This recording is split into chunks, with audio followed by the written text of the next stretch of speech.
মতলব কি? আমিও তো বলি মা, যদি তুমি মাহফিল শোনার পর নামাজ না পড়ো, ও মা তুমি মাহফিল শোনার পর যদি চুল মেলা দিয়ে হাঁটো, ও মা তুমি এরপরও যদি বিসমিল্লাহর সাথে কাজ না করো, ও মা তুমি যদি এরপরও ঢিলাগুলো ব্যবহার না করো, ও মা তুমি যদি রমজান মাসে এরপরও রোজা না রাখো, ও মা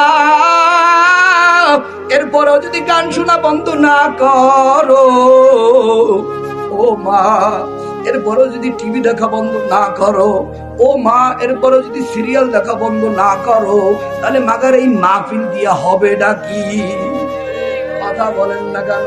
আমরাও তো বলি মাহফিল দিয়া হবে কি, তোমরাও তো বলো মাহফিল দিয়া হবে কি, আমরা তো বলি মাহফিল দিয়া হবে কি যদি তুমি নামাজি না হও, আর তোমরা তো বলো মাহফিল দিয়া হবে কি। কয়জনে নামাজি হইছে?